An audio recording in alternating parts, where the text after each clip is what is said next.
namanya siapa?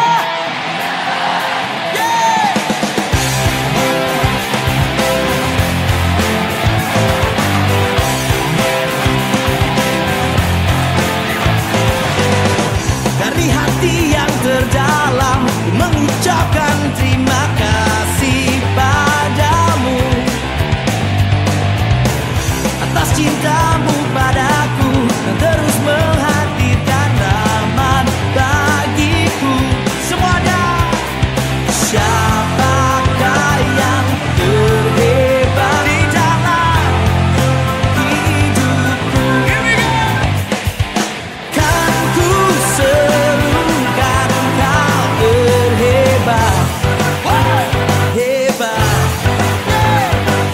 Kan ku nyanyikan kau terhebat, come on, hebat. Siapakah yang terhebat dalam hidupku?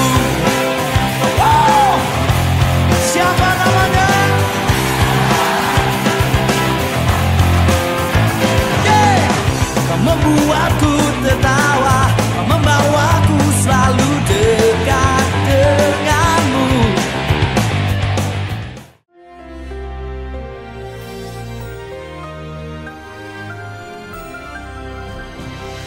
Selamat Hari Raya Pentakosta. Saya percaya pertama Pentakosta yang pertama itu turunnya firman Tuhan di Gunung Sinai. Lalu yang kedua kita melihat yaitu di Yerusalem 2000 tahun yang lalu. Dan itulah bukti bahwa Tuhan hobi mengangkat orang yang paling rendah didudukan tempat paling tinggi. Dalam Kisah Rasul pasal 4 dikatakan bagaimana Petrus dan Yohanes yang adalah orang-orang Galilea yang dianggap rendah oleh orang-orang Yudea. Sama sekarang mungkin di Indonesia Timur lah begitu, yang kurang diperhitungkan. Malah dipilih oleh Tuhan jadi rasul-rasul.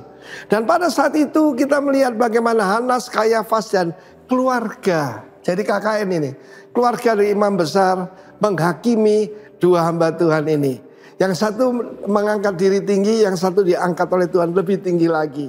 Dan pada saat itulah apa yang terjadi, Petrus menjawab dengan penuh dengan Roh Kudus. Sebab dia ditanya, dengan kuasa mana dan dalam nama siapa kau melakukan hal itu? Apa yang terjadi? Orang lumpuh sejak lahirnya, kecil di hadapan Tuhan.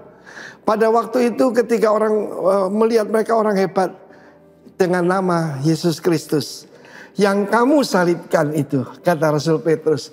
Sedangkan kasih Tuhan Yesus Kristus orang Nazaret.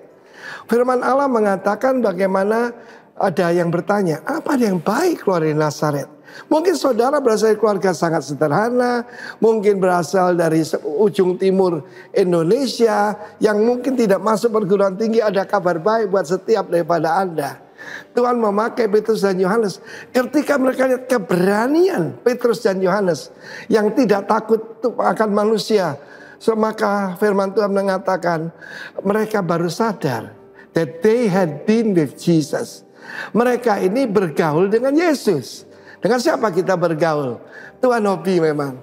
Kalau saya berasal dari satu daerah yang bahkan di peta nggak ada, rapopo, tidak apa-apa.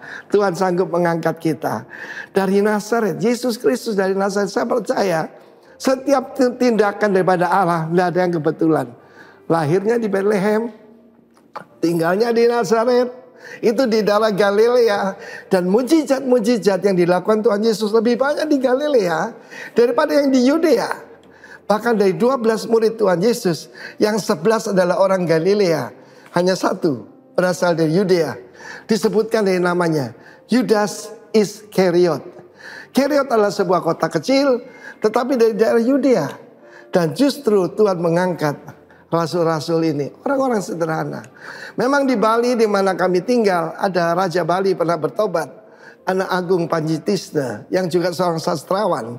Tetapi pertama kali adalah seorang pembantu rumah tangga dari Changtohang. Seorang wanita, dulu dianggap enteng kan. Dan justru dari kasta yang terendah, bahkan tidak punya kasta, dipilih oleh Tuhan untuk menjadi miliknya. Marilah kita belajar sesuatu hari ini. Jangan menganggap rendah siapapun. Karena Tuhan sanggup menurunkan orang yang paling sombong, paling tinggi, paling angkuh, paling berkuasa, dan mengangkat orang yang paling rendah. Kita ingat bagaimana Presiden Soeharto itu diturunkan pada waktu hari raya kenaikan Tuhan Yesus ke surga. Dan baru beberapa hari yang lalu kita merayakan kenaikan Tuhan Yesus ke surga. Pas 10 hari yang lalu. Dan karena itu Petrus penuh dengan Roh Kudus. Pastikan setiap daripada warga negara kerajaan Allah bukan cuma dilahirkan kembali, tapi penuh dengan Roh Kudus. Melakukan perintah agung, yaitu saling mengasihi seperti Kristus telah mengasihi kita. Dan kemudian beritakan firman Tuhan sampai ujung bumi. God bless you warga kerajaan. Amin. Shalom, selamat pagi. Kita bukan hanya merayakan Pentakosta, namun kita juga harusnya mengalami kepenuhan Roh Kudus setiap hari. Amin. Mari kita berdoa biar ibadah kita pagi hari ini bukan ibadah yang biasa-biasa, namun Tuhan beserta dengan setiap kita. Terima kasih buat pagi hari ini. Kami menyerahkan ibadah kami dari pagi hingga selesainya di dalam penyertaan-Mu Tuhan. Roh Kudus bekerja di tengah-tengah kami, melawat setiap kami, bahkan setiap umat yang belum pernah mengalami perjumpaan dan Engkau Tuhan, mengalami perjumpaan secara pribadi dengan Engkau. Dalam nama Yesus kami berdoa. Haleluya. Amin. Sekali lagi beri tepuk tangan yang meriah bagi Tuhan kita Yesus Kristus, luar biasa. Iya, dengan kuasa kebangkitannya kita dimenangkan. Dengan kuasa kebangkitannya semua bangsa dimenangkan. Amin. Beri tepuk tangan sekali lagi buat Tuhan kita Yesus Kristus, luar biasa.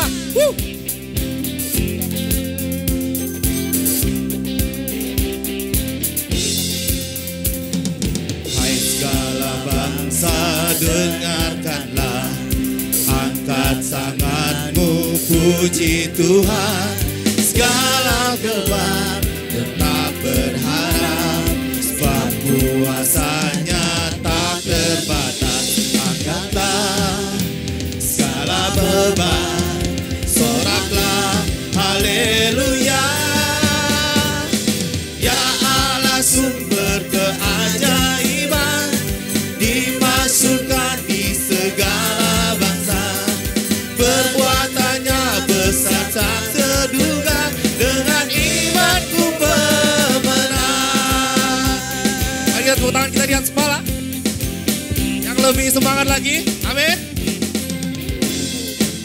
Segala bangsa dengarkanlah, angkat tanganmu, puji Tuhan. Dalam gelap tetap berharap, sebab kuasanya tak terbatas.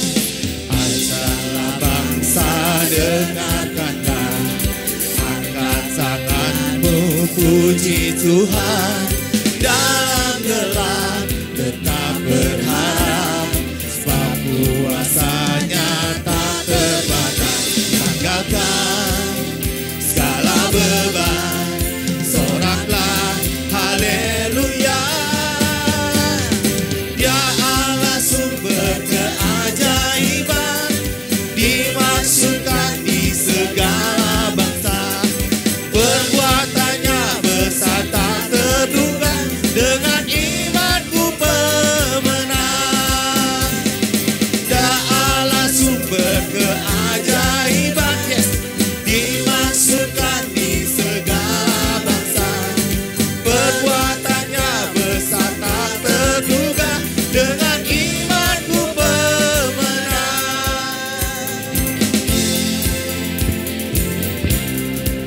Oh, iya. Kita tepuk tangan kita.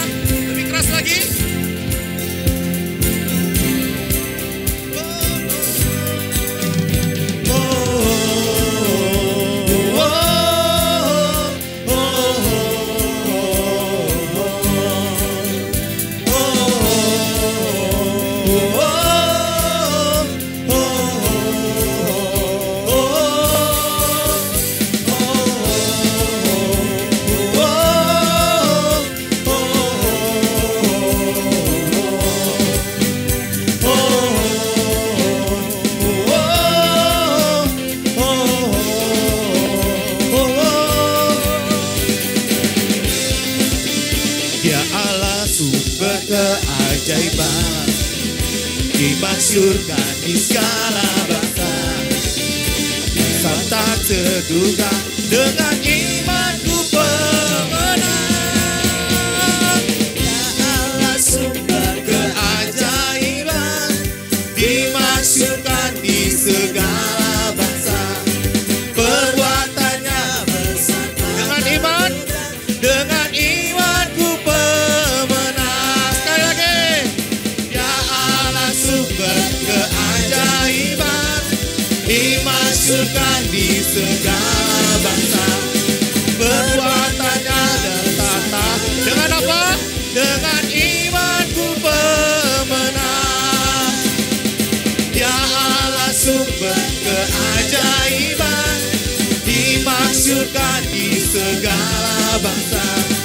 Perbuatannya besar tak terduga, dengan imanku pemenang. Dengan imanku pemenang. Oh, oh, oh,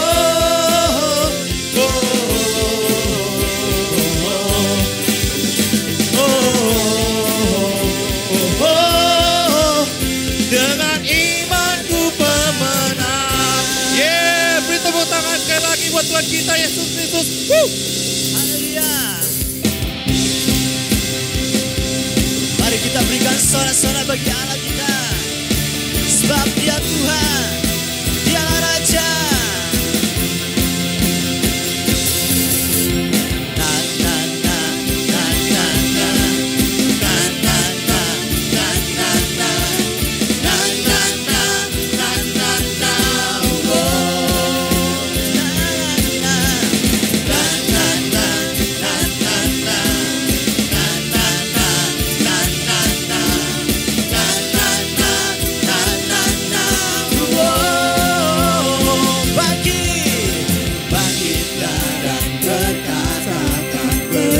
Atas pulau Sumbawa, atas hidup yang diberikannya, dengan pasti, dengan iman, nyatakan kekuatannya, kedahsyatannya di hidupku. Mari bangkit, bangkitlah dan berkatakan berkat. Amin. Atas hidup yang diberikannya, terima kasih Tuhan. Dengan pasti, dengan iman, katakan kekuatan yang ada dalam hidup kita lebih besar. Haleluya. Kedahsyatannya di hidupku. Imanku siapa Dia? Yesus Kristus Tuhan hebat. Yesusku berkata, kuat melangkah bersamanya. Amin. Ku memuji, ku bersorak, ku mengangkat tinggi panjinya, panji kemenangannya. Ku bernyanyi, oh, ku bersorak, haleluya. Ku mengangkat tinggi panjinya, panji kemenangan. Ku menang, na na na, na na na, na na na, na na na, na na na. Oh, bangkitlah dan berkatakan berkat. Amin. Atas hidup yang diberikannya, dengan pasti, dengan iman, nyatakan kekuatannya, kedahsyatannya di hidup. Kedahsyatannya Tuhan, kedahsyatannya di hidup. Imanku, oh berkata,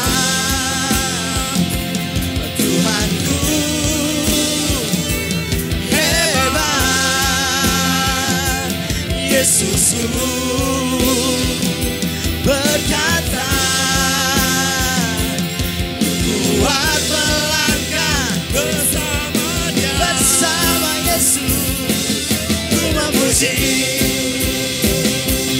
ku bersorak, ku mengangkat tinggi panjinya, panji kemenangannya. Ku menyanyi, ku bersorak, haleluya. Ku mengangkat tinggi panjinya, panji kemenangan. Ku menang.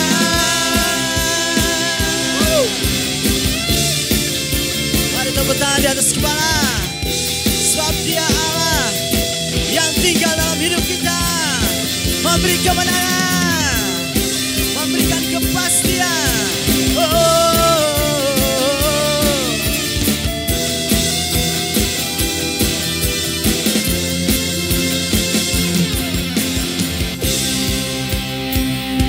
Kita nyanyikan ini dan iman ya. Ku menang bersama Yesus Tuhan. Ku menang di dalam peperangan. Ku menang atas segala setan. Haleluya, haleluya. Ku menang bersama Yesus Tuhan. Ku menang di dalam peperangan. Ku menang atas segala setan. Haleluya, haleluya. Haleluya, haleluya. Dia bangkit. Haleluya, Dia hidup. Haleluya, Dia naik. Yes, Roh Kudus. Haleluya, haleluya.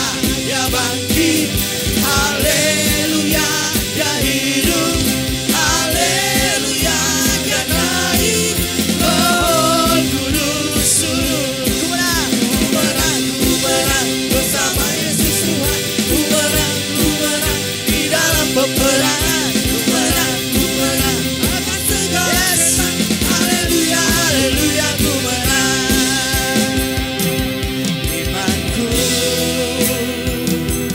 berkata, Tuhanku hebat. Yesusku berkata, kuat melangkah bersama Dia.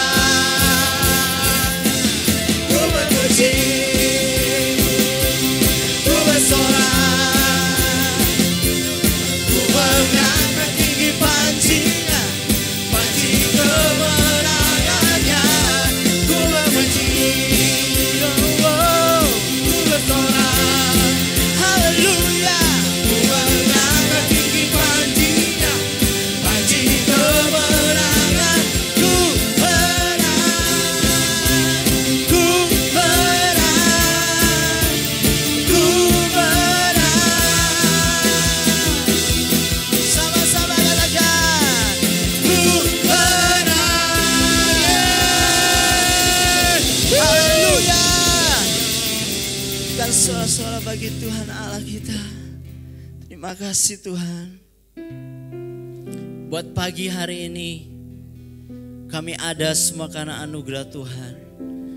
Semuanya terlukis indah di dalam karya-Mu yang ajaib dalam hidup kami. Terima kasih Bapa.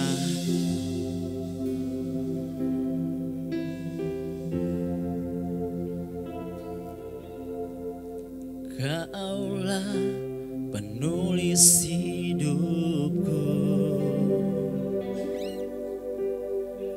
Kau membuat segalanya baru. Engkau di dalamku dan ku ada dalam-Mu. Tak ada yang tak mungkin bagi-Mu. Yes Lord. Ku dicipta untuk-Mu, untuk membawa harum nama-Mu.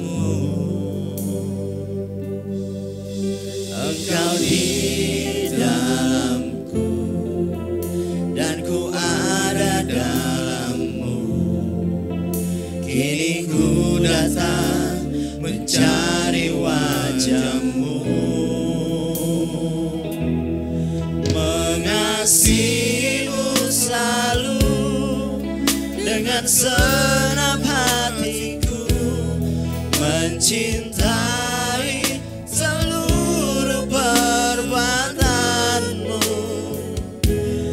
mengabdikan hidupku sesuai rencanamu. Ku mau menyembahmu sampai akhir hayatku.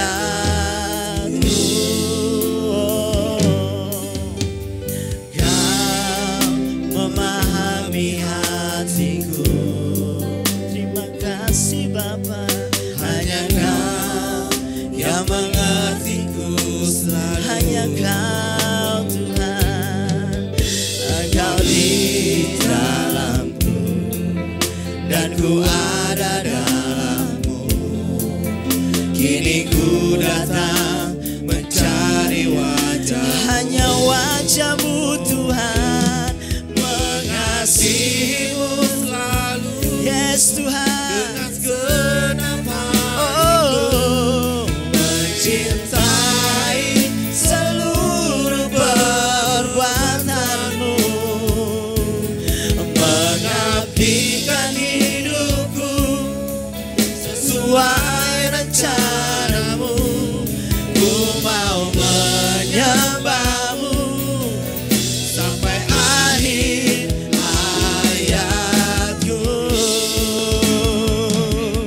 Mengasihimu selalu, oh, dengan senap hatiku mencintai seluruh perbuatan. Amin Tuhan. Mengabdikan senap hidup kami sesuai rencanamu. Ku mau menyembahmu sampai akhir hayatku. Mengasihimu selalu dengan senap hatiku mencintai seluruh perbuatan, mengabdikan hidupku sesuai rencanamu. Ku mau menyembahmu sampai akhir hayat.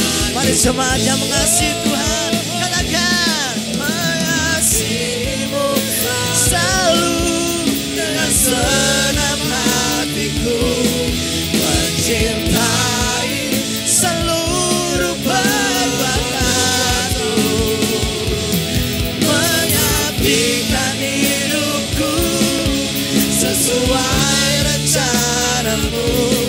Ku mau menyembahmu sampai akhir hayatku. Ku mau menyembahmu sampai akhir hayatku.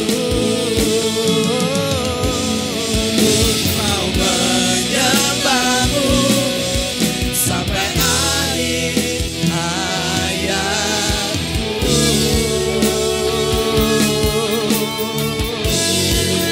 Ya Tuhan, ya Allah, kami mau beri hati kami mau beri hidup kami supaya Engkau yang lebih besar dalam hidup kami. Yesus Tuhan, dimuliakanlah nama-Mu, diagungkanlah nama-Mu dalam hidup kami, dalam usaha kami, dalam keluarga kami, dalam pekerjaan kami. Nama-Mu yang dimuliakan, nama-Mu yang dimasyurkan, ya Yesus Tuhan.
Tuhan, terima kasih buat hidup yang Kau berikan kepada kami sampai hari ini. Kami percaya Tuhan, dalam hidup kami ada kehendak Tuhan. Dan sekalipun dunia memandang kami rendah Tuhan, tetapi kami percaya Engkau bersama dengan kami. Dan kami percaya Tuhan, Engkau akan meninggikan kami. Bukan dengan kekuatan kami dan bukan dengan kemampuan kami, tetapi kasih daripada Tuhan. Sehingga dari kasih itulah kami belajar. Waktu kami ditinggikan, kami tidak tinggi hati. Kami tidak sombong, tetapi kami mau mengangkat orang lain seperti Tuhan mengangkat kami. Oleh karena itu Tuhan, kami mau belajar hari ini. Kami mau mendengar firman yang akan Kau sampaikan hari ini. Biarlah hikmat daripada Tuhan yang memberkati, mengurapi umat-Mu. Sehingga firman itu menjadi benih yang jatuh di dalam hati kami. Tumbuh berbuah di dalam kehidupan kami. Dalam nama Tuhan Yesus, kami siapkan hati kami untuk mendengarkan firman-Mu. Amin. Shalom Aparungan. Hari ini kita kedatangan, kalau dibilang tamu ya tamu, kalau dibilang orang kita sendiri ya orang kita sendiri.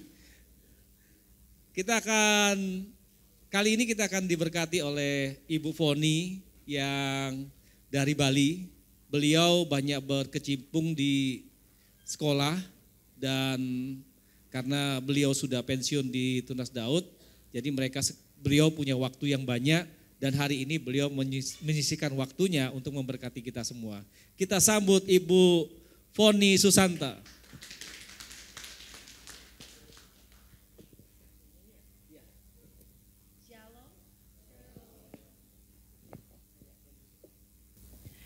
Shalom Bapak Ibu yang dikasihi Tuhan. Luar biasa, senang sekali akhirnya saya kembali ke kota Sumbawa ya. Dan Tuhan membawa saya ke sini dan saya nggak pernah berpikir bahwa saya akan kembali ke tempat ini, terutama setelah almarhum suami saya meninggalkan saya ya, berpulang ke rumah Tuhan.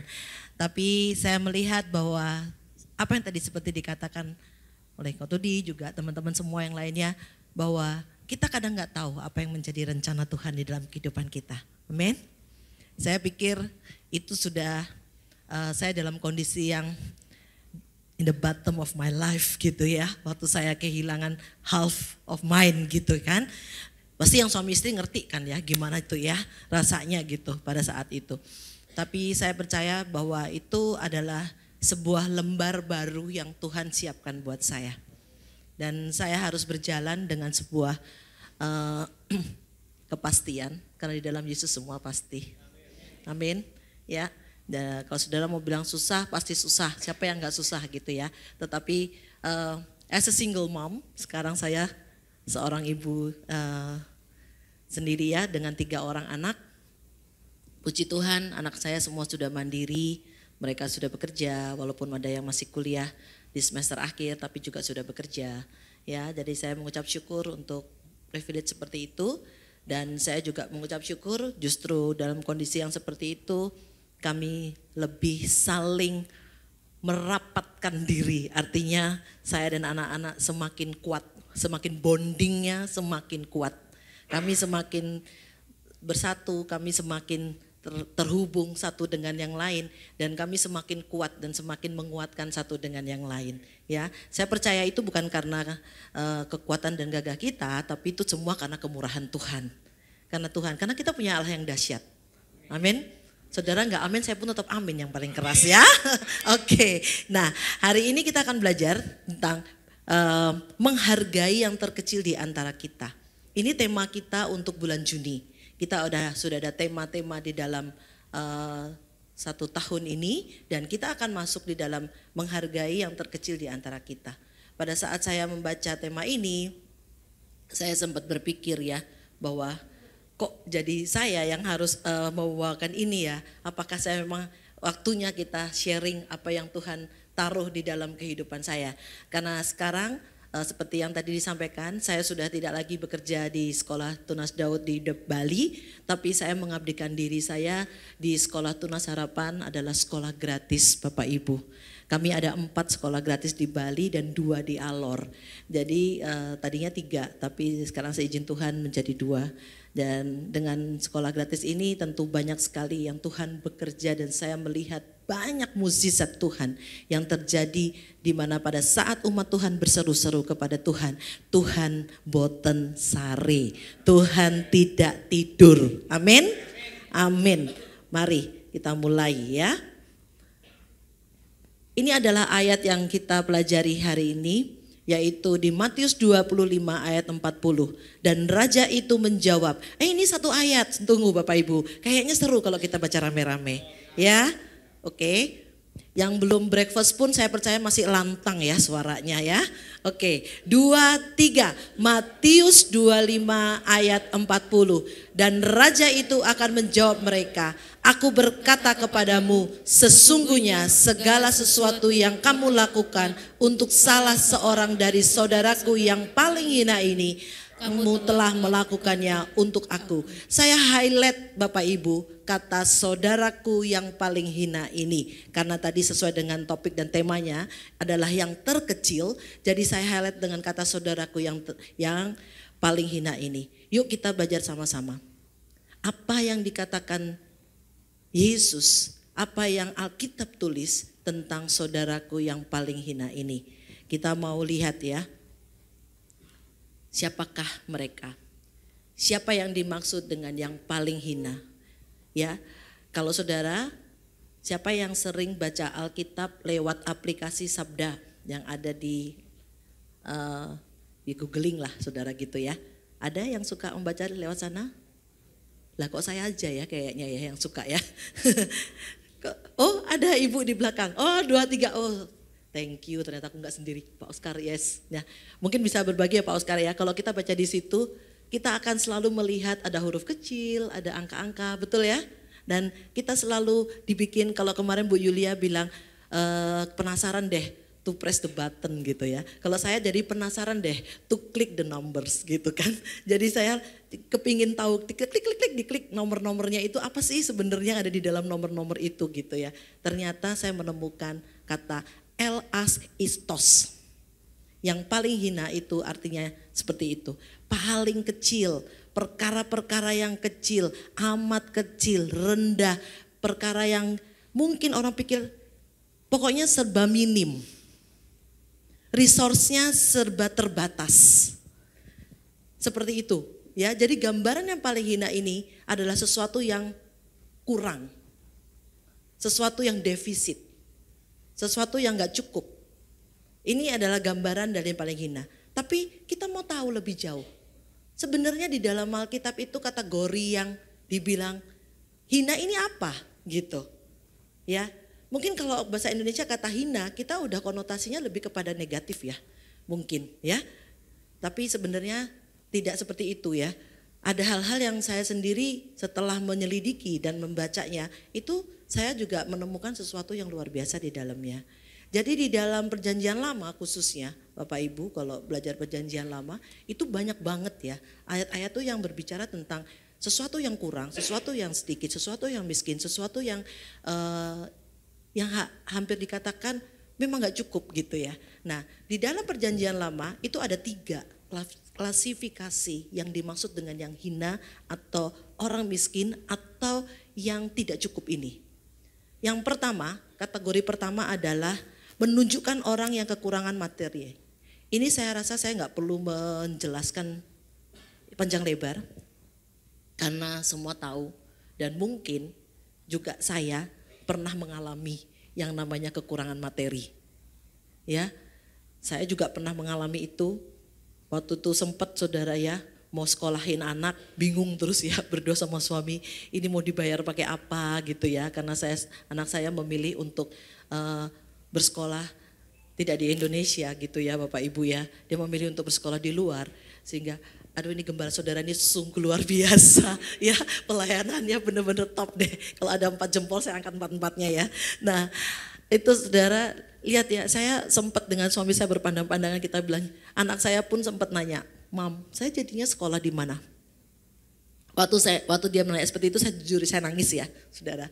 Saya menitis air mata saya bilang aduh saya ini cuman guru gitu ya. Terus saya cuma kepala sekolah gitu kan. Saudara tahu lah ya begitu ya hitungannya setiap tanggal 28 tuh gimana gitu kan ya. Sama tanggal 30 gitu. Saya nggak punya bisnis apapun, tapi suami saya memang bekerja dan dia punya bisnis. Tapi kami juga banyak punya tanggungan saudara ya. Kita banyak punya bill yang harus diselesaikan juga gitu kan. Sehingga itu menjadi sebuah pergumulan gitu. Dan saya pernah merasakan bagaimana dalam posisi yang dikatakan tadi orang yang kekurangan secara materi. Saya pernah ada di dalam posisi itu saudara. Tapi Tuhan kita itu kaya. Amin. Saudara pernah kan merasakan gak dilemparin sama Tuhan uang sekarung dari surga? Pernah, haleluya. Ya, nah itu yang terjadi dengan kami saudara. Pada saat kami harus memberangkatkan anak kami yang pertama untuk study di New Zealand. Kami menolong salah seorang teman kami, dia purser. Dia pramugari sebuah penerbangan internasional dan dia bukan orang warga negara Indonesia ya, dia warga negara asing. Dia kebetulan punya properti gitu di Bali. Sehingga singkat cerita dia mempercayakan kami untuk membantu menjual properti tersebut. Ya kalau jualan aja bisa lah ya gitu kan. Walaupun saya nggak punya background marketing, saya coba menjualkan kiri kanan ya. Karena itu di sebelah kiri kanan juga ada rumah lain yang ternyata juga tertarik ya dengan properti ini. Jadi singkat cerita terjual lah gitu properti ini saudara.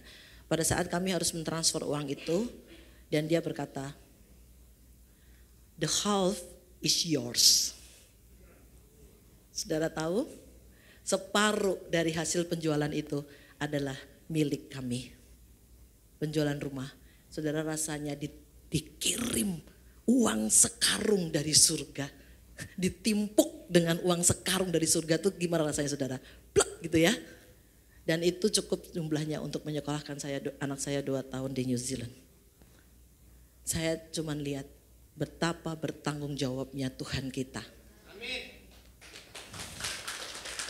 Ya, saudara saya cuman bilang wow saja bagaimana Tuhan itu luar biasa. Jadi pada saat saudara mengalami apa yang disebut dengan kekurangan materi, don't worry, jangan khawatir. Tuhan kita adalah Allah yang menyediakan. Amin. Itu jenis yang pertama saudara ya. Kategori yang kedua yaitu menunjukkan kepada orang yang mengalami penindasan secara sosial. Jadi orang yang hina itu orang juga yang mengalami, oh saya cukup materinya, oke, good, I'm happy for you karena kamu cukup semuanya. Tapi ada orang yang mengalami penindasan secara sosial. Penindasan secara sosial ini yaitu penindasan secara politik saudara ya, bisa terjadi seperti itu, mengalami ketidakadilan secara hukum, tertekan secara mental, dan Tuhan adalah hakim atas kita. Saudara mungkin pernah juga mengalami hal ini. Bagaimana saudara mengalami ketidakadilan. Ya, saudara tidak melakukan mungkin sesuatu, saudara dibilang melakukan hal itu gitu ya. Banyak juga saudara berbuat sesuatu yang benar, tetapi menurut orang lain itu tidak benar, menurut sebanyak orang tidak benar. Sehingga hal itu benar-benar membuat kita risau, membuat kita khawatir.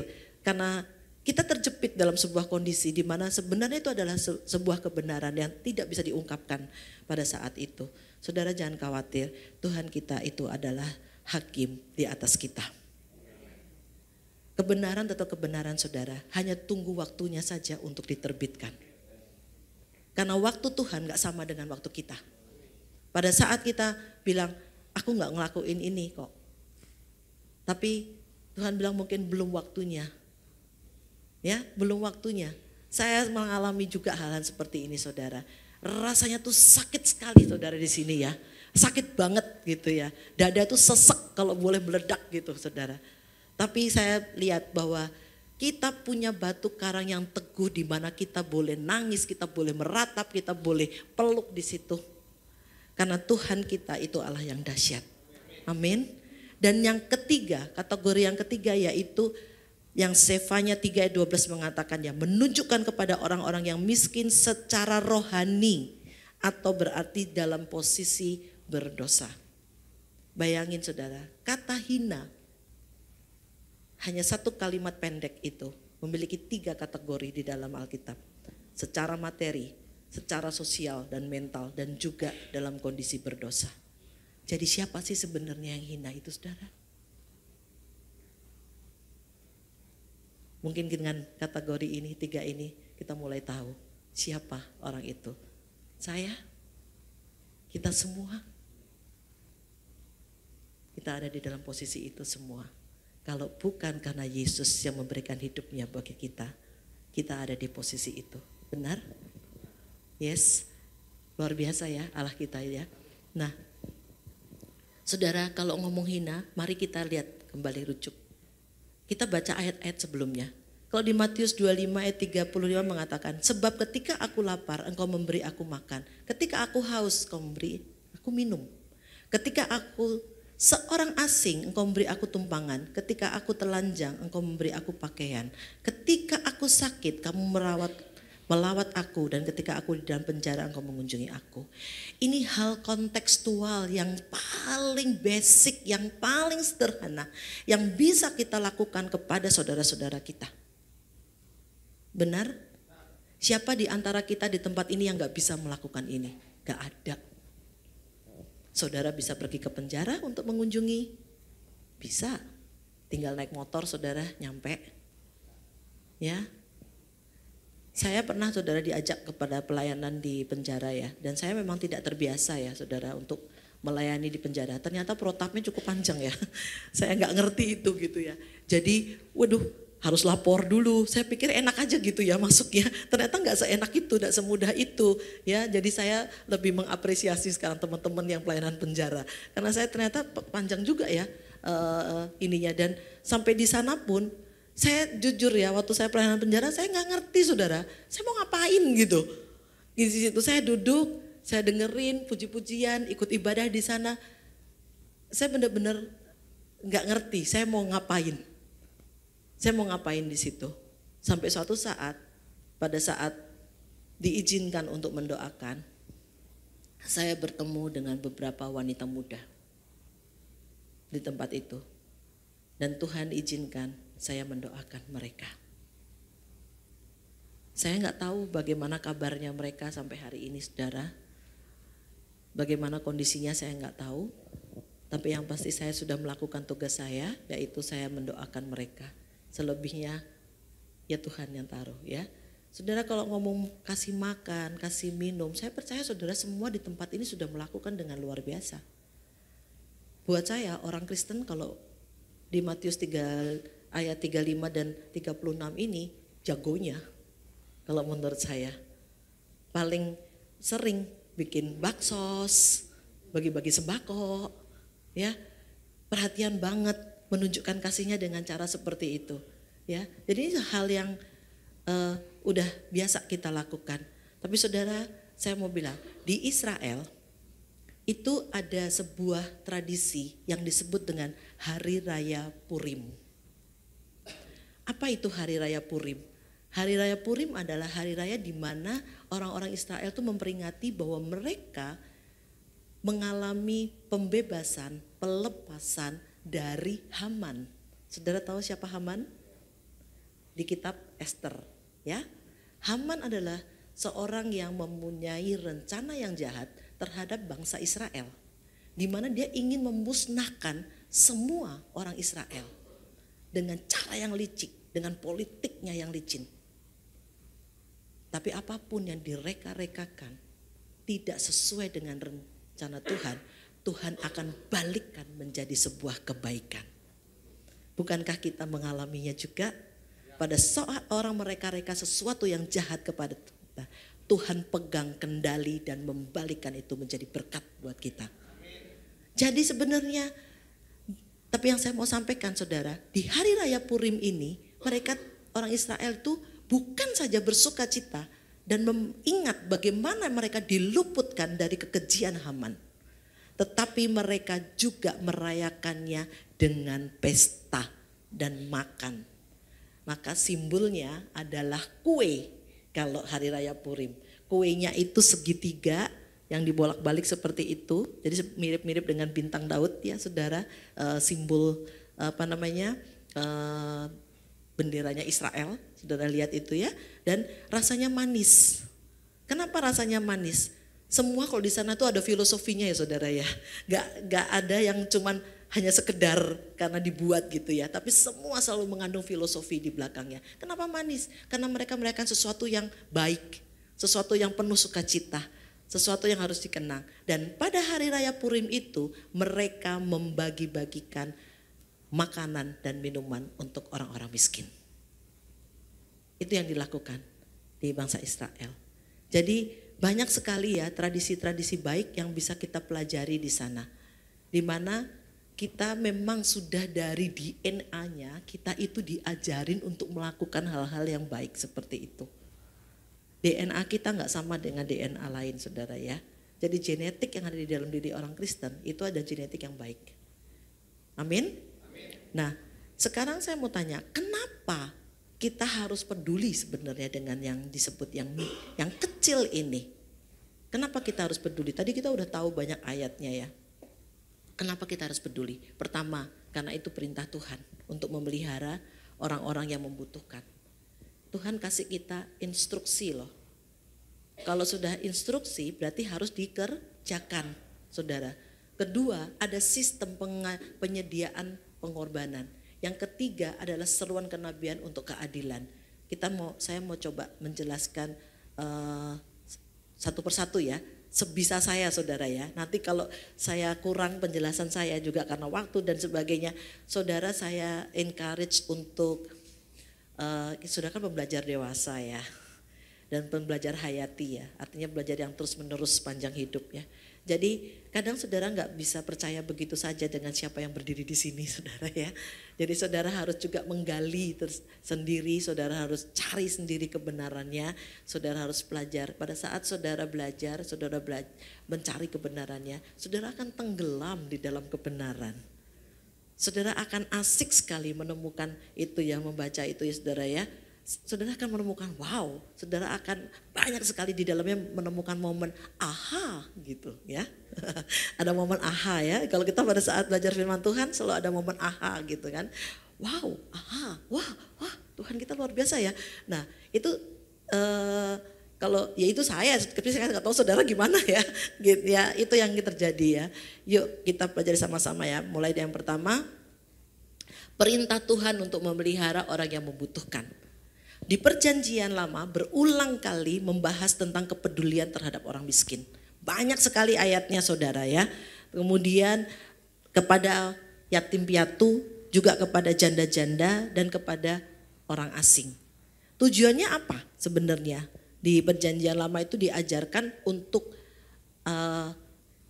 kita peduli terhadap orang-orang ini. Tujuannya sebenarnya untuk kepedulian ilahi ya. Artinya sebagai anggota masyarakat, kepada anggota masyarakat yang rentan, kita itu tidak cuek gitu. Tapi kita menunjukkan kasih kita terhadap mereka. Karena kita nggak tahu apa yang sedang digumulkan oleh orang-orang ini saudara. Tapi kita pada saat kita datang memberikan pertolongan, mungkin bagi kita itu kecil. Mungkin bagi kita itu nggak ada artinya gitu ya. Mungkin kita hanya memberikan air kepada mereka. Pabriknya aja mungkin kita bisa beli kali ya gitu. Tapi pada saat kita memberi air itu kepada orang yang haus, dia akan bersyukur. Dan pada saat dia bersyukur kepada Tuhan, nama Tuhan dipermuliakan. Ya, bagaimana Tuhan itu luar biasa saudara ya, mengajar kepada kita. Saudara, ayatnya banyak banget. Ada di Ulangan 15 ayat 7 sampai 8, ada di Amsal 14 ayat 30 dan 31, Imamat 23 ayat 22, banyak banget ayatnya. Saudara kalau cari ini, kalau istilah saya itu sudah sampai sumur yang membual-bual gitu ya. Artinya berlimpah-limpah keluarnya banyak banget. Dan kita bisa melihat banyak sekali perintah Tuhan atas kita untuk memelihara bahkan peduli kepada orang-orang yang membutuhkan. Banyak cara yang akan Tuhan berikan kepada kita untuk bagaimana kita bisa menolong orang-orang yang membutuhkan di sekitar kita. Ya, saya mau lanjut lagi. Nah, di Bilangan 10 ayat 18 ini juga mengatakan membela hak anak yatim dan janda, menunjukkan kasihnya kepada orang asing dengan memberikan kepadanya makan dan pakaian. Saudara, Ini juga yang membuat saya 18 tahun yang lalu berinisiatif untuk mendirikan sekolah gratis. Sekolah gratis umurnya sudah 18 tahun, Agustus nanti 19 tahun. Kami sudah meluluskan ribuan anak dari sekolah ini. Dan sebenarnya apa yang dicari gitu ya? Kita ingin anak-anak ini juga merasakan bagaimana mereka mendapatkan pendidikan yang baik. Pada saat kami mendirikan sekolah gratis 18 tahun yang lalu, APK di Kota Denpasar itu 62%. APK itu artinya angka partisipasi pendidikan, Bapak Ibu. Artinya anak usia di bawah 6 tahun yang sudah bersekolah itu hanya 62% dari total populasinya, dari total penduduk yang usia di bawah 5 tahun. Berarti masih ada berapa Bapak Ibu? 38% anak yang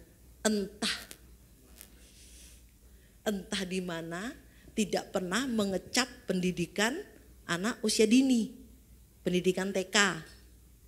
Ya, saya tidak bilang kelompok bermain karena kelompok bermain itu masih sangat-sangat muda ya, itu boleh ada boleh tidak kalau buat saya gitu. Tapi kalau buat saya TK usia 4 sampai 6 tahun, kalau saudara lihat jurnal-jurnal yang ada, jurnal pendidikan terutama jurnal pendidikan early childhood education, itu saudara bisa tahu bahwa itu periode yang krusial. Itu periode yang sangat-sangat krusial di dalam kehidupan seseorang untuk pertama kalinya, saudara. Jadi saudara kalau memperhatikan anak usia di bawah 5 tahun, dia tuh sedang perkembangannya itu sedang pesat-pesatnya saudara. Baik motoriknya, baik kognitifnya, itu baik bahasanya, itu sedang melaju sangat pesat.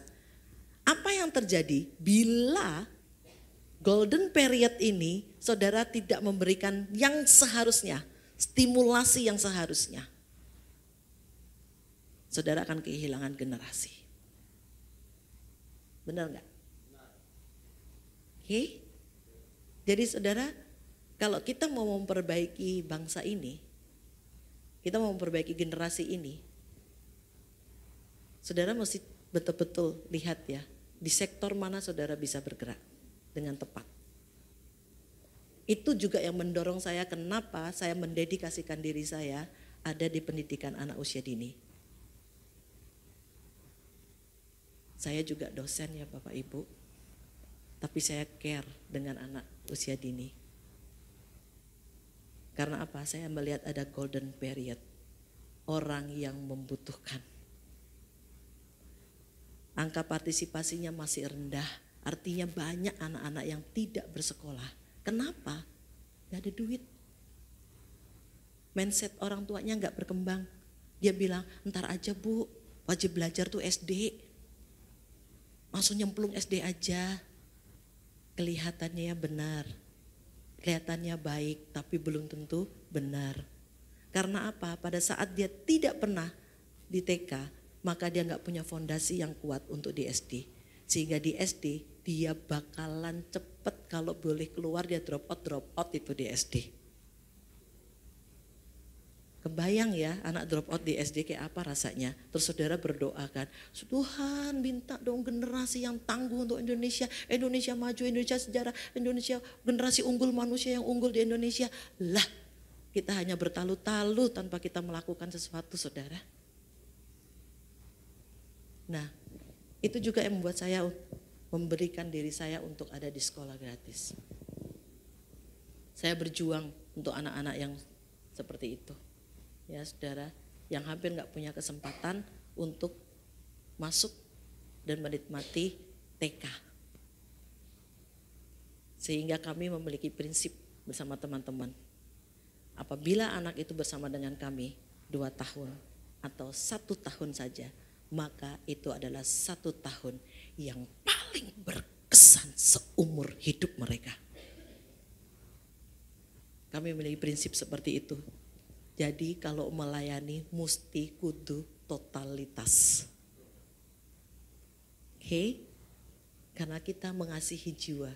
Saudara, jiwa itu nggak cuman yang saudara pikir, oh kita harus pergi jauh. Kadang sudah di depan mata saudara, tapi kita nggak lihat. Ya, coba kita lihat. Amsal mengatakan apa? Siapa menindas orang yang lemah, menghina penciptanya. Tetapi siapa menaruh belas kasihan kepada orang miskin, memuliakan dia.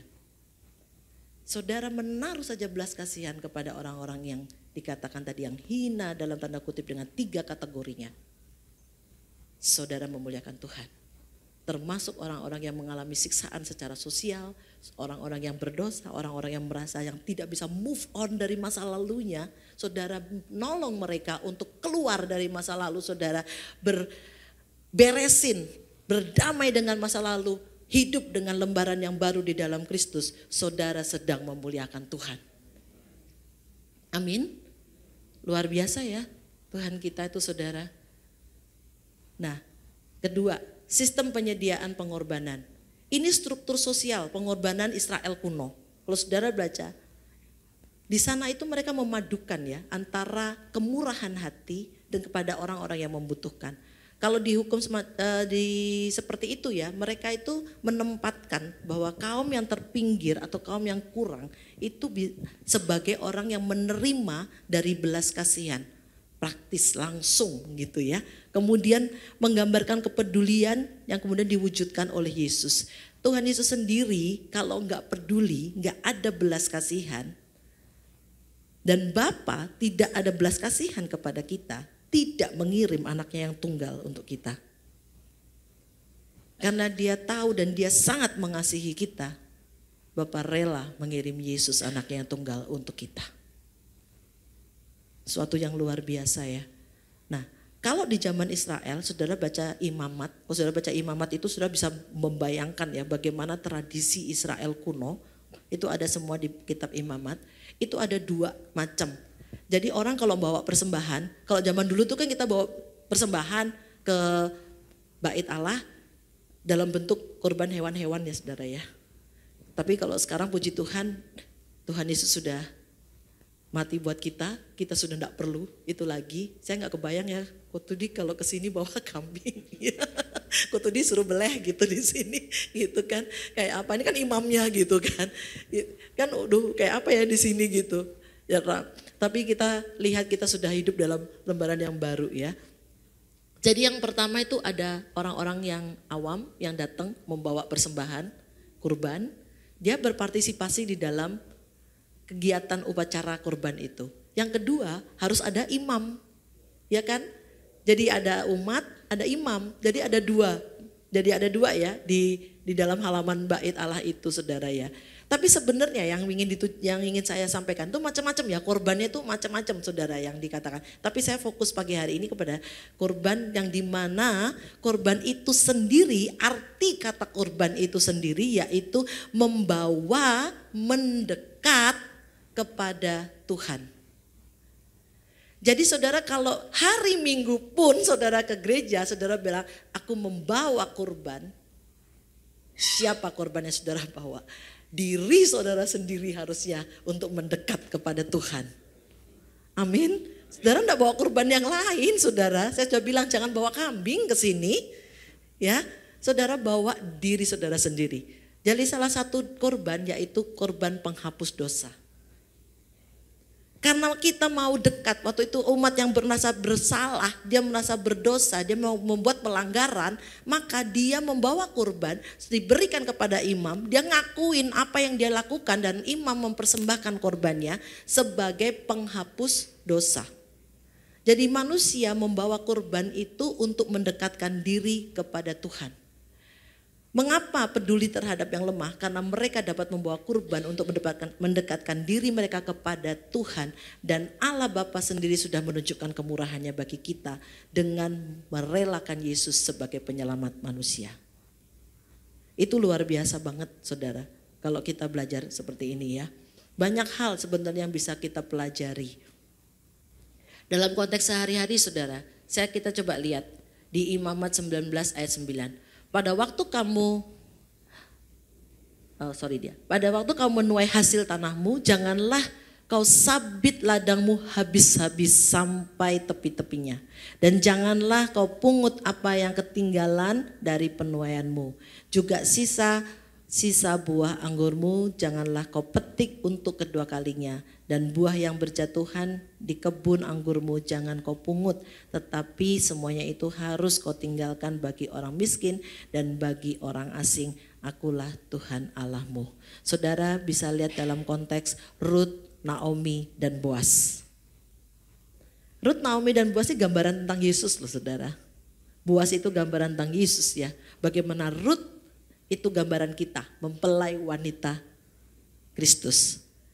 Ya saudara, jadi kalau panen gak boleh pelit. Ini kalau saya boleh bilang, cuma satu kata, jangan pelit.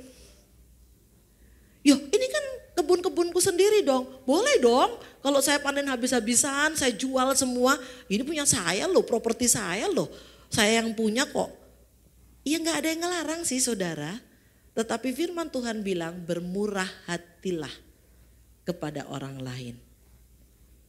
Ya, saudara boleh sabit semua, sisakan sedikit di pinggir-pinggirnya, ya. Nah, supaya apa? Orang datang. Jadi Rut itu bagaimana dia mempertahankan hidupnya bersama Naomi? Dia memungut jelai-jelai gandum yang ada di ladangnya Boas untuk dia hidup. Dan ada kemurahan hati dari Boas untuk memberikan, bahkan dia kasih instruksi ya Mbak ini. Udah jatuh-jatuhin aja dikit lagi, jatuh-jatuhin dikit buat Rut, bener gak? Dikasih jatuh-jatuhin dikit supaya agak banyakkan dia dapatnya. Nah saudara, dari dulu aja kita udah diajar untuk melakukan hal seperti ini. Ya, jadi banyak hal yang bisa kita lakukan sebenarnya. Kalau saudara yang bilang, saya tuh gak punya uang banyak Bu. Loh kita gak ngomong duit kok hari ini.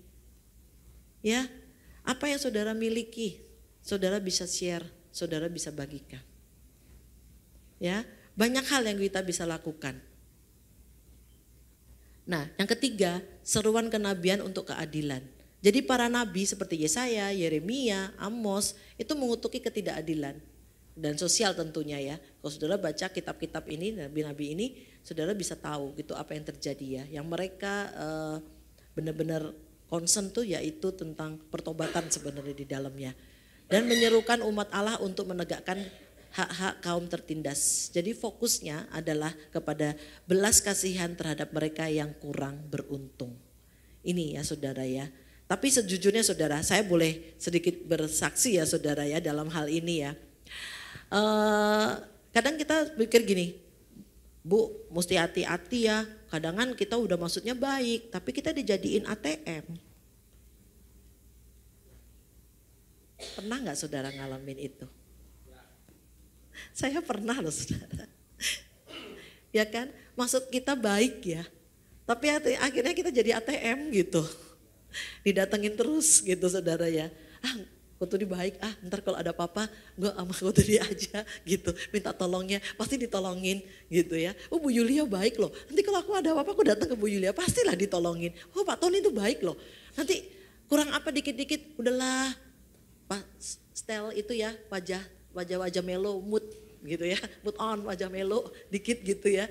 Wajah-wajah sendu gitu, cerita-cerita sedih gitu. Kita buat cerita sedih, pasti ditolongin gitu saudara ya. Jujur saudara, saya pernah ada di state ini.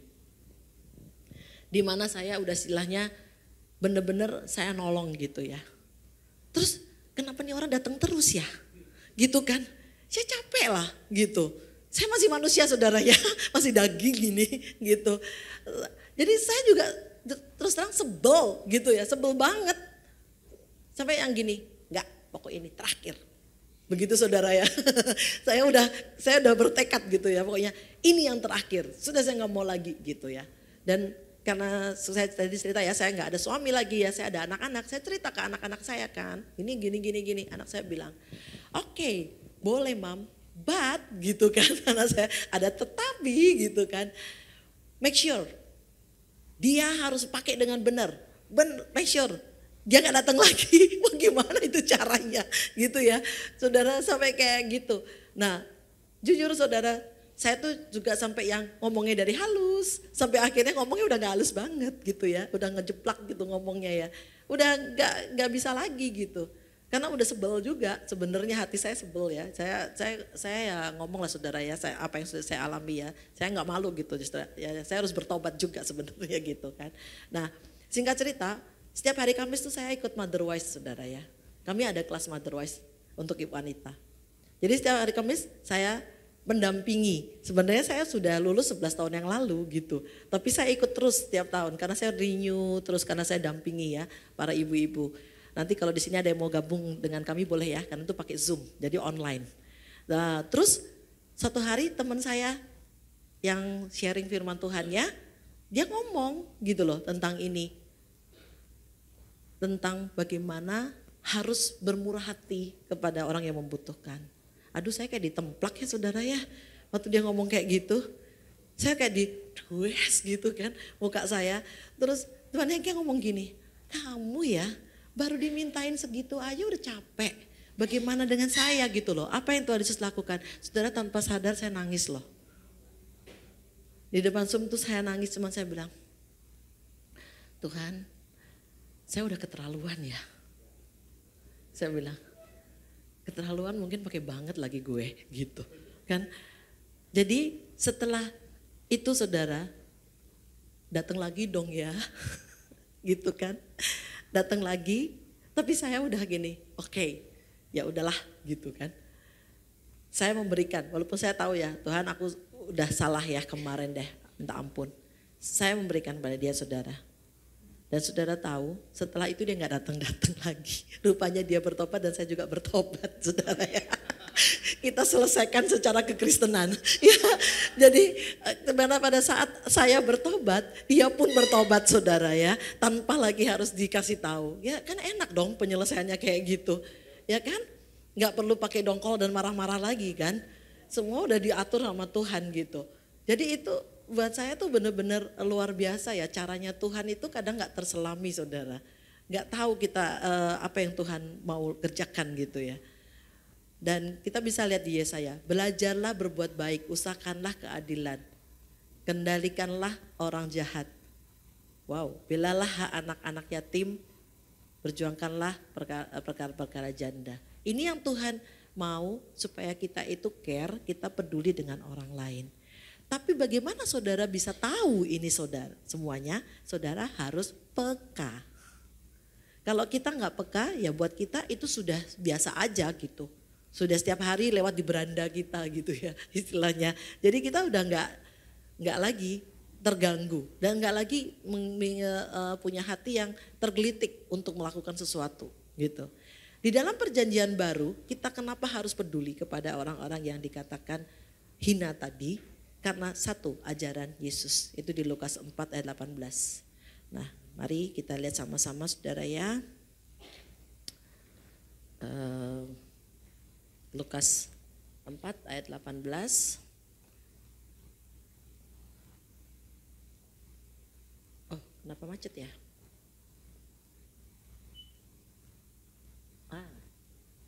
Oke, sudah. Oh, agak gelap ya.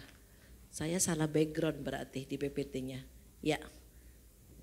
Kesalahan bukan pada mata Anda ya. Ternyata pada background PPT. Baik, jadi ajaran-ajaran Yesus. Lukas 4 ayat 18. Roh Tuhan ada padaku oleh sebab ia telah mengurapi aku untuk menyampaikan kabar baik kepada orang-orang miskin. Dan ia telah mengutus aku untuk memberitakan pembebasan kepada orang-orang tawanan dan penglihatan bagi orang-orang buta, membebaskan orang-orang tertindas, untuk memberitakan tahun rahmat Tuhan telah datang.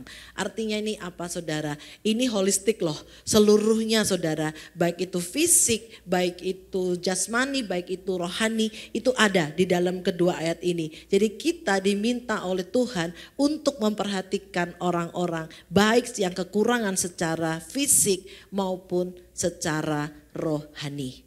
Ya, itu yang Tuhan inginkan. Jadi apa yang diajarkan Yesus? Oh, ini macet lagi. Oke, boleh dibantu ya. Waduh ternyata luar biasa, gercep ya. Oke, Yesus itu menerangkan maksudnya dari pelayanannya, yaitu untuk menyampaikan kabar baik kepada orang miskin, papa, menderita, hina, orang yang patah semangat, hancur hati, dan mereka yang gentar terhadap firman Tuhan.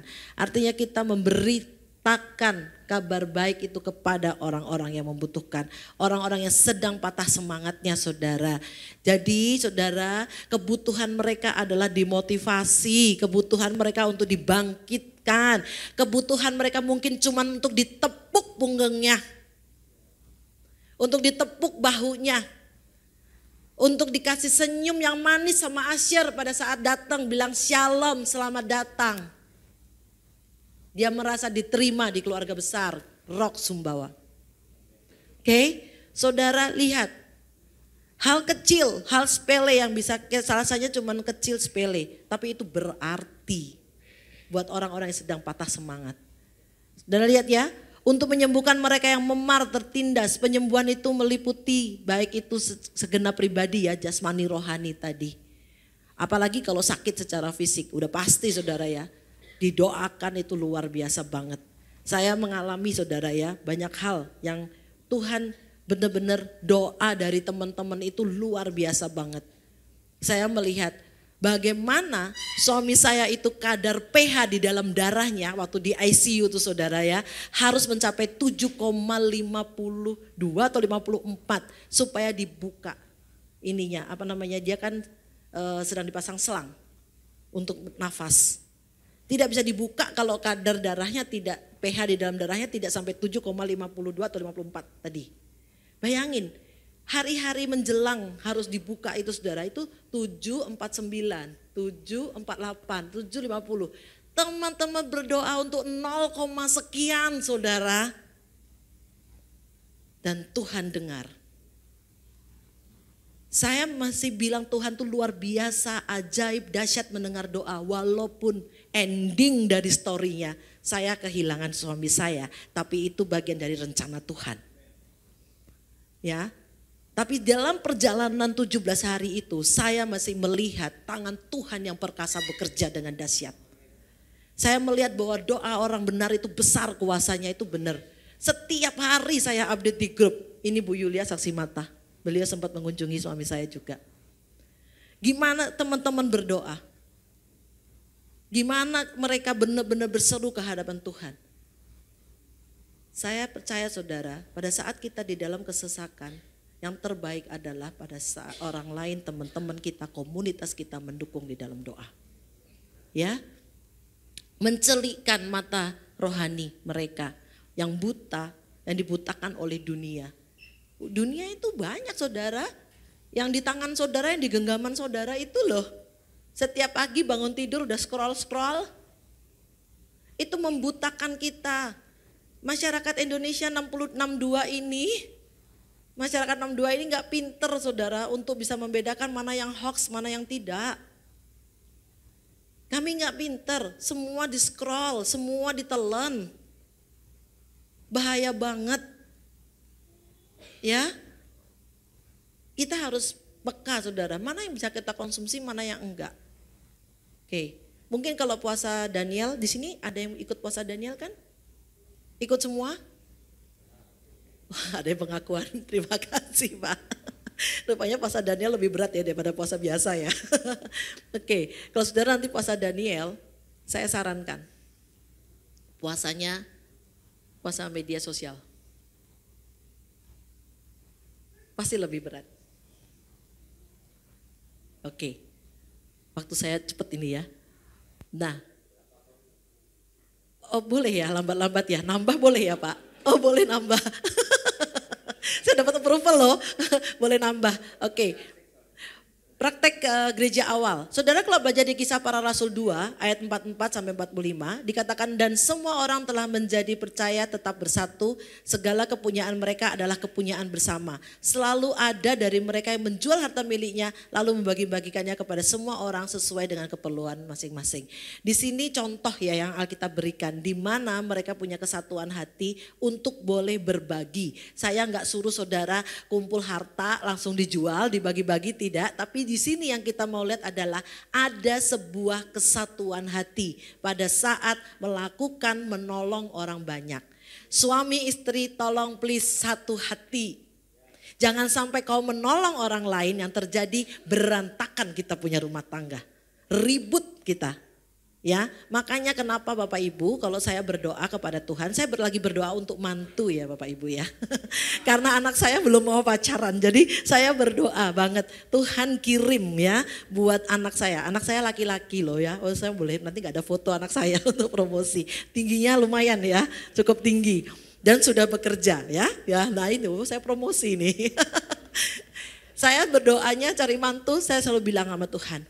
Perempuan yang takut akan Tuhan, yang punya iman selevel dengan iman anak saya. Saya mesti katakan selevel, kenapa? Karena supaya tidak terjadi internal konflik di dalamnya. Jadi mesti imannya selevel ya. Jadi kalau suaminya bilang, ini gereja ada kegiatan ini, yuk kita kita bantu gereja. Istrinya iya sepakat gitu ya. Jangan yang wah gitu ya. Ada ya drama-drama seperti itu saudara ya. Oke, nah. Bagaimana kita melakukannya? Belas kasihan itu ternyata ibadah saudara. Belas kasihan itu ternyata tanggung jawab pribadi kita masing-masing. Dan belas kasihan kepada orang lain dan kita memperhatikan kepedulian kita itu adalah melibatkan komunitas dan gereja. Kita saudara gak kerja sendiri artinya ya. Walaupun itu ada tanggung jawab pribadi. Coba kita lihat, belas kasihan itu ibadah. Melayani yang paling kecil, mereka yang paling kecil menjadi tindakan penyembahan kita kepada Tuhan. Kalau saudara punya konsep bahwa saudara mengasihi, saudara berbelas kasihan kepada orang-orang yang peduli, yang membutuhkan, itu adalah bagian dari worship God. Menyembah Tuhan. Saudara menyembah bukan hanya nyanyi dengan suara keras, saudara jingkrak-jingkrak, itu baik saudara. Tetapi apa yang kita lakukan dengan memperhatikan saudara kita seiman yang paling kecil ini, saudara sedang menyembah Tuhan. Orang percaya melihat bahwa Kristus di dalam diri mereka membutuhkan pelayanan yang nyata. Ada Kristus di dalam diri-diri orang lain di sekeliling kita yang membutuhkan kita. Jadi saudara bermurah hatilah. Tanggung jawab pribadi.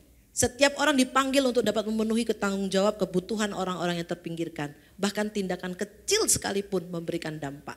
Foto ini adalah saya ambil dengan suami saya beberapa tahun yang lalu pada saat saya mengunjungi, saya lupa kalau enggak di Flores, saya ada di Sumba.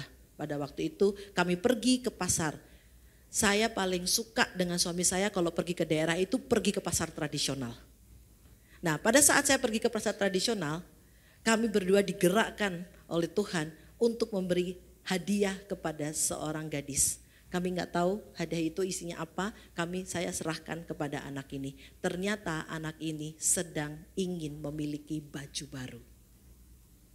Dan di dalamnya ada baju baru, saudara. Saya juga penasaran dong ya, bajunya cukup nggak, orang nggak pernah janjian. Jadi saya minta dia coba ya bajunya ini. Dan dia coba bajunya dan bajunya itu persis pas untuk dia. Saudara, dan saya melihat wajah yang tadinya diam, lesu, kembali berubah menjadi senyum. Suatu tindakan yang kecil, saya nggak tahu dia siapa, saya nggak pernah kenal dia, dan hari ini pun kami nggak pernah kontak. Tapi sesuatu yang kecil saya bisa melihat ada senyum yang terjadi. Keterlibatan komunitas dan gereja. Gereja bisa melakukan banyak hal loh saudara. Ini foto saya ambil dari kegiatan Rock Lembah Pujian. 29 yang lalu kita sama-sama melakukan banyak kegiatan. Apa yang saudara lakukan? Mungkin saudara, kami mengumpulkan baju-baju second yang masih bagus. Kita buat thrifting. Dijual dengan harga pertama cuma 20.000, 10.000, jam-jam makin siang makin banyak diskonnya. 10.000 3 gitu ya. Seru Pak. Saya kebayang ya kalau Bapak yang jualan pasti seru ya. Wah mantap. Nah itu ya seru banget ya. Jadi kalau saudara lihat ya, cuman mungkin baju yang udah kita nggak mau pakai lagi, ternyata jadi berkat ya bagi orang lain ya. Sepatu, tas, ya yang koleksi kita udah banyak banget gitu. Itu bisa jadi berkat buat orang lain. Hal-hal kecil ya seperti itu saudara ya. Bahkan nggak seperti itu saudara. Kenapa? Di tempat kita selalu ada ulang tahun bersama buat anak-anak kecil. Karena pernah ada kejadian, anak kecil tuh sampai shaking badannya, gemeteran. Saya pikir dia sakit, ternyata dia cuma bilang, pertama kalinya tiup lilin ulang tahun. Usianya udah 5 lebih loh, hampir 6. Jadi dia gak pernah tiup lilin sebelumnya. Bayangin saudara, apakah itu tidak menjadi memori yang baik? Dia akan bawa seumur hidupnya, ya. Nah, saudara lihat, ini pelayanan Rocky di rumah Ruth. Kami gak bawa sembako, kami gak bawa apa-apa. Yang kami lakukan guru-guru Rocky adalah datang untuk nyuapin anak-anak di sana. Sekolah rumah Ruth adalah seperti panti asuhan tapi khusus buat bayi-bayi. Bukan yang besar ya, khusus untuk bayi-bayi dan khusus untuk ibu-ibu hamil yang melahirkan yang bapaknya nggak tahu kemana, terus anaknya mau dibuang, habis itu gitu ya, anak-anaknya diinginkan seperti itu. Jadi kami datang, kami hanya nyuapin anak dan khususnya guru-guru Rocky yang pria wajib ikut karena dia harus gendong bayi itu untuk kasih pelukan seorang ayah. Supaya mereka nggak fatherlessness. Jadi pelayanannya apa? Pelayanan memeluk. Belum pernah dengar kan? Cuman gendong dan peluk. Baby-baby yang nggak pernah tahu siapa ayahnya. Ya, jadi kami datang cuma nyuapin, kami main dengan mereka, kami peluk mereka, jam tidur kami bawa mereka, sudah taruh mereka kembali semua di tempat tidurnya, kami pulang. Itu yang kami lakukan. Jadi banyak sebenarnya yang saya mau kasih tahu itu cuma gini, banyak yang bisa kita lakukan sebenarnya. Ya, di antara kita ini banyak sekali yang bisa kita lakukan. Saya percaya teman-teman di sini, Bapak Ibu semua di sini juga tahu apa yang menjadi ciri khas, apa yang menjadi kebutuhan dari masyarakat di semua sehingga kita bisa memuliakan Tuhan dengan apa yang kita kerjakan. Oke. Jadi di seluruh kitab suci yang paling hina di antara mereka itu mengacu pada mereka yang berada dalam situasi rentan. Yang sering diabaikan itu seperti orang miskin, orang buangan, orang sakit, orang-orang yang terpinggirkan. Ya, baik itu secara mental maupun tidak ada keadilan sosial tadi.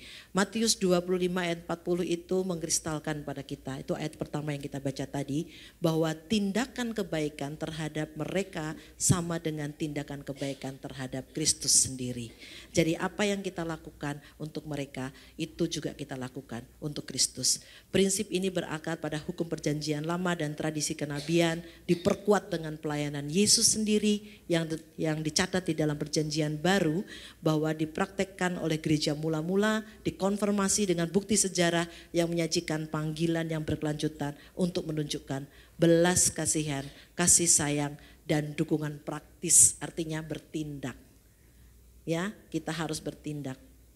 Kita harus melakukan. Saudara tahu semua kalau itu hanya tinggal di dalam pikiran kita nggak pernah melakukannya, itu hanya sebatas kognitif. Tapi saya percaya anak Tuhan tidak hanya head-nya dipenuhi dengan knowledge yang baik, hatinya dipenuhi dengan empati yang luar biasa, but also your hand bertindak dan untuk memuliakan nama Tuhan. Tuhan Yesus memberkati. Mari saya jemput jemaat Tuhan untuk berdiri, kita boleh berdoa bersama-sama.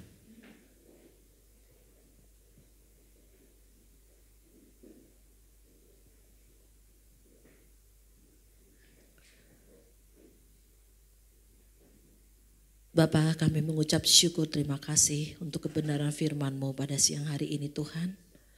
Hamba-Mu sudah selesai berbicara Tuhan, tapi Engkau tidak selesai Tuhan.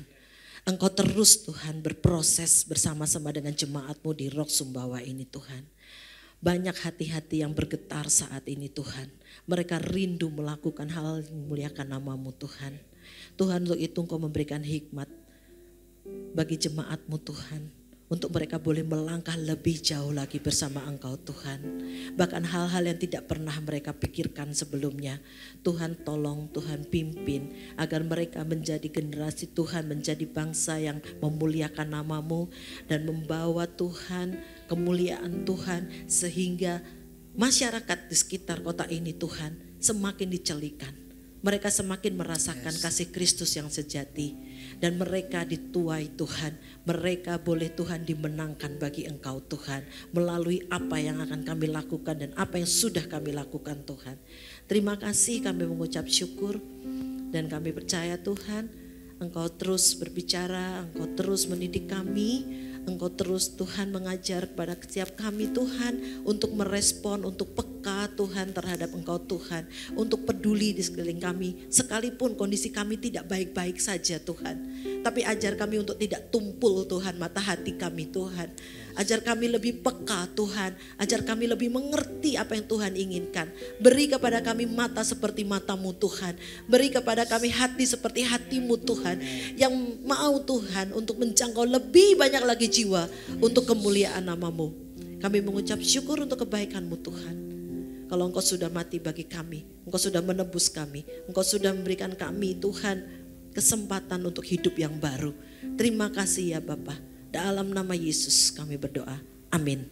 Silakan duduk, Tuhan memberkati. Terima kasih Tuhan buat kebenaran firman Tuhan. Kami percaya bahwa isi hati-Mu sudah Engkau sampaikan buat kami. Biar kami sebagai gereja-Mu meresponi apa yang Tuhan ingin kerjakan lewat kami gereja GBI Rock Sumbawa. Hari ini kami bersatu hati memberkati Ibu Foni Tuhan. Kami berdoa Tuhan memberkati pelayanannya. Tuhan memberikan kesehatan, kekuatan, kemampuan yang Tuhan sudah berikan kepada hamba-Mu. Mampu Tuhan pakai hamba-Mu ini luar biasa di Pulau Bali, di bangsa ini, bahkan Tuhan pakai di bangsa-bangsa lewat karunia-karunia yang Tuhan berikan.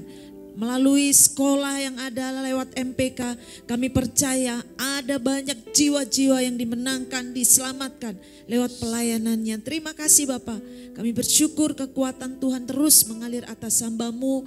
Apa yang menjadi kerinduan hati hamba-Mu, kami percaya bahwa Tuhan menjawab tepat pada waktunya. Terima kasih Bapak. Hari ini kami bersatu hati berdoa memberkati Indonesia. Mari Bapak Ibu angkat tanganmu, ucapkan sesuatu atas Indonesia. Kami melepaskan shalom atas Indonesia. Kami merindukan Indonesia menjadi Indonesia emas, Indonesia maju, Indonesia bangkit. Terjadi dalam nama Yesus. Pemimpin-pemimpin kami adalah orang-orang yang takut akan Tuhan dan diberkati Tuhan. Kami tahu bahwa banyak sekali persoalan yang ada di bangsa ini. Kami berdoa kiranya bangsa ini mengandalkan Tuhan. Tuhan pakai anak-anak-Mu yang ada di dalam pemerintahan untuk menyuarakan suara kenabian, untuk menyampaikan pesan Tuhan untuk bangsa ini. Terima kasih Bapak, terima kasih. Tuhan memberkati pulau-pulau, Tuhan memberkati kota-kota, desa-desa. Ada kemajuan ekonomi di bangsa kami. Kami berdoa untuk budaya sosial. Tuhan memberkati Indonesia. Terima kasih Bapak, terima kasih. Dan hari ini kami juga berdoa untuk kota kami Sumbawa. Kami memberkati hasil ladangnya, hasil lautnya, perdagangannya, pertaniannya diberkati Tuhan. Orang-orang yang ada di Sumbawa adalah orang-orang yang benar, orang-orang yang takut akan Tuhan. Kami berdoa Tuhan memakai gereja Tuhan di kota ini untuk menjangkau jiwa-jiwa melalui orang-orang yang paling kecil, orang-orang yang hina. Seperti firman pagi hari ini, pakai gerejamu untuk menjadi jawaban. Sehingga mereka melihat Kristus yang hidup di dalam kehidupan mereka. Terima kasih Bapak, kami tahu bahwa Engkau Allah yang hidup. Kami mitramu, gerejamu Tuhan pakai untuk menyatakan kerajaan-Mu Tuhan. Terima kasih, kami bersyukur pagi hari ini kami juga memberkati jemaat Tuhan yang sedang dalam proses kesembuhan untuk Ibu Suniati. Di dalam nama Yesus kesembuhan yang sempurna.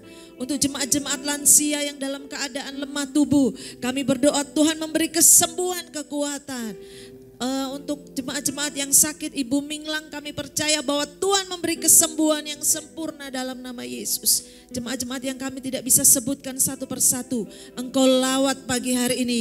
Pakai kami melalui komunitas kerajaan Tuhan untuk kami bisa menjangkau, memberkati mereka, menguatkan mereka, supaya kami Tuhan pakai lewat komunitas kerajaan untuk menjadi berkat ya Tuhan. Terima kasih Bapak. Dan pagi hari ini kami rindu memberikan persembahan diakonia dan persembahan umum. Lewat persembahan ini ada banyak anak-anak Tuhan yang diberkati. Lewat pelayanan diakonia ada banyak jiwa-jiwa yang ditolong Tuhan. Anak-anak Tuhan, janda-janda miskin, kami percaya lewat persembahan ini mereka diberkati dan merasakan kasih Tuhan.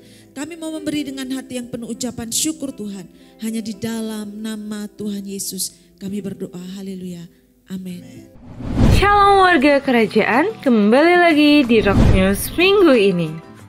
Ibadah Raya Minggu 15 Juni 2025 akan dilaksanakan di Aula Quick Chicken Zubento. Ibadah akan dimulai jam 8 pagi. Kita akan diberkati melalui hambanya Bapak Oscar Slagjara. Sembawa berdoa dilaksanakan setiap hari Rabu jam 6 sore di tempat Ibu Linda, Jalan Kerangka Baja. Kami mengundang Bapak Ibu Saudara sekalian untuk ikut bergabung bersama ke dalam keluarga Kerajaan Allah. Mengenai waktu dan tempat, silakan menghubungi GKK yang tertera. Bagi yang belum bergabung, mari ikut bergabung. Kita akan mendapat kesatuan hati, tumbuh bersama dan menangkan jiwa. Doa puasa dilaksanakan setiap hari Sabtu jam 5:30 pagi di tempat Ibu Linda, Jalan Kerangka Baja. Ibadah Roki dilaksanakan setiap hari Minggu jam 11 WITA di Aula Tenas Daud. Bagi Bapak Ibu Saudara sekalian yang ingin memberikan persembahan melalui transfer, bisa langsung melakukan transfer dengan men-scan kris berikut ini. Jangan lupa untuk ikuti seminar keluarga pada hari ini, Minggu 8 Juni 2025, jam 6:30 sampai dengan jam 9 malam di Aula Quick Chicken Zubento. Seminar ini akan diberkati melalui hambanya Ibu Julia Sumarwati. Pengumuman tambahan, akan dilaksanakan aksi donor darah Setetes Darahmu Selamatkan Sejuta Jiwa pada hari Minggu 22 Juni 2025 jam 9 pagi hingga jam 12 siang di Pabrik Es Dharma Raya Labuan Karangdima. Mari ramaikan kegiatan ini dan dapatkan door prize menarik dan sembako bagi 100 pendonor pertama. Akan dilaksanakan KLC pada tanggal 2 hingga 4 September 2025. Bagi Bapak Ibu Saudara sekalian yang ingin mendaftarkan diri, silahkan mendaftarkan diri melalui kontak person yang tersedia atau online register melalui www.kingdomleadershipconference.org. Demikian Rock News untuk minggu ini. Selamat hari Minggu, Tuhan Yesus memberkati. Shalom Bapak Ibu, saudara-saudara yang kasih dalam nama Tuhan Yesus Kristus. Terima kasih kami ucapkan buat Ciponi yang sudah membawakan firman. Bagaimana kabar Bapak Ibu? Diberkati dengan firman Tuhan hari ini? Amin, luar biasa. Ya, kami mengingatkan kembali untuk Bapak Ibu yang punya anak pemuda remaja. Hari ini adalah pendaftaran terakhir untuk mengikuti youth camp. Kalau masih ada yang masih mau mendaftar, bisa langsung di tempat ini atau nanti bisa menghubungi nomor kantor yang biasa saya pakai untuk share renungan. Ya, sekali lagi hari terakhir, nanti kegiatan ini akan diadakan pada tanggal 25, 26, 27 Juni di masa libur anak sekolah ya. Ya, itu saja dan kami ingatkan untuk nanti sore jam 18.30 diharapkan kehadiran Bapak Ibu seluruh jemaat untuk mengikuti seminar keluarga. Ya. Tidak terkecuali. Terima kasih. Jangan tegang, nanti dengan judul ini, nanti dengan tema ini jangan tegang dulu. Ya. Pembicaranya ada bersama kita sekarang. Silakan Ibu Julia.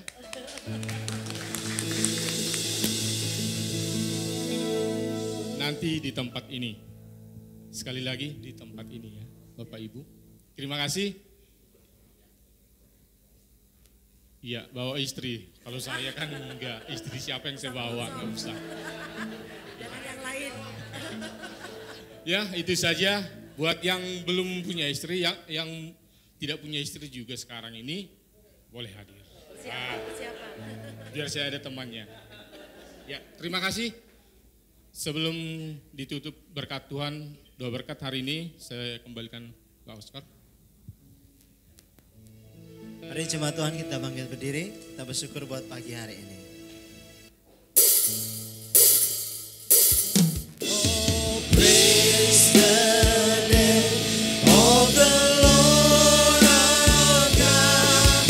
Oh, praise His name forevermore. For endless days we will sing your praise. Oh Lord, our God. Praise the Lord. Oh, praise the name of the Lord our God. Oh, praise His name forevermore. For endless days we will sing your praise.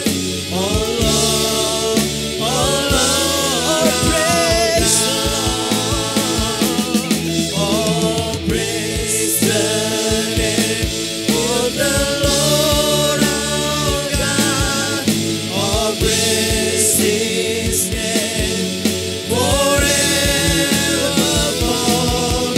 For endless days we will sing your praise. Oh Lord, our God. Oh Lord, our God. Oh Lord, our God.